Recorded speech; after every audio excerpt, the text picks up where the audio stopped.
This conference would not have happened by itself. It needed a driver with a passion and a strong commitment to make that happen. Ray Bradbury had once said, when you are committed to do anything in life, the providence moves in. Allah Ta'ala moves in and paves the way for you to walk on it. That is, if you got a strong commitment. If your commitment is weak, there is hesitancy, there is a chance of pulling back. When small things go wrong, when you don't have a strong commitment, you always think, ye mere liye nahi tha, I shouldn't have done this, my friends told me, don't do this, I should have listened to them. You started finding excuses yourselves and start failing yourselves. If you fail yourselves, why should anybody support you?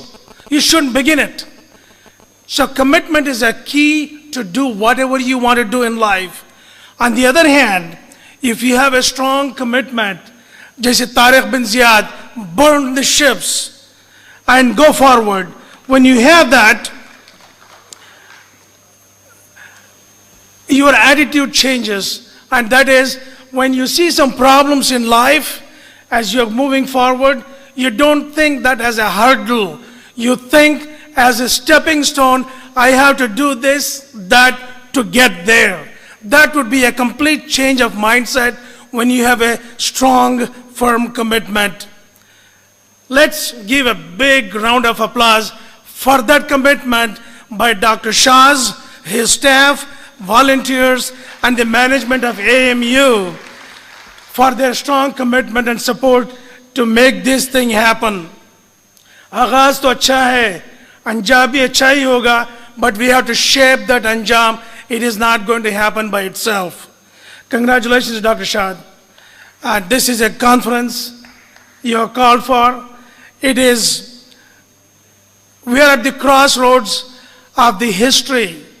We are leaving behind 100 years, lousy years of colonialism, and in the back, and looking forward to the next 100 years as Sir Syed had envisioned, maybe in steps of 20 or 10 years going forward and bringing a positive change that is good not only for Muslims but for all. No good will sustain if it is just selfish.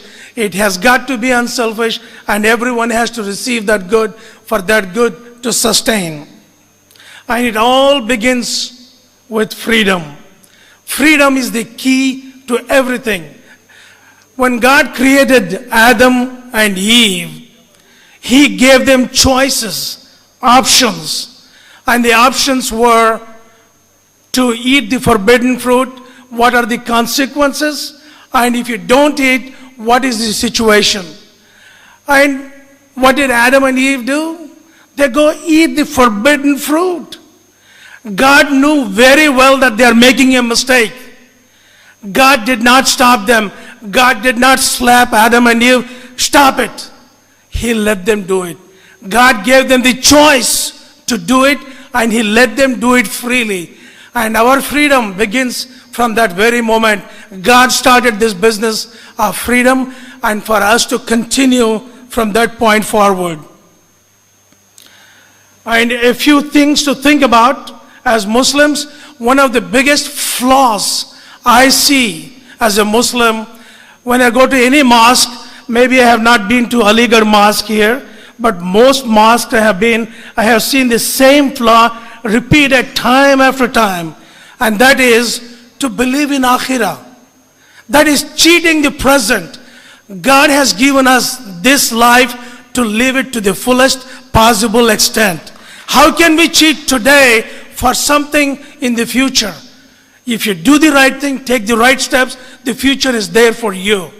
And any teaching that prevents us from thinking today, living this God-given life, पूरे अमानत के साथ उसमें खियानत नहीं करनी है. We cannot cheat God, present life. We have to live our life fully, completely, before we think of the Akhira. Akhira comes as a consequence, not as an option. Next time when you hear somebody talk about Akhira, ask them to think about today. You have to live here today. God has given you that life.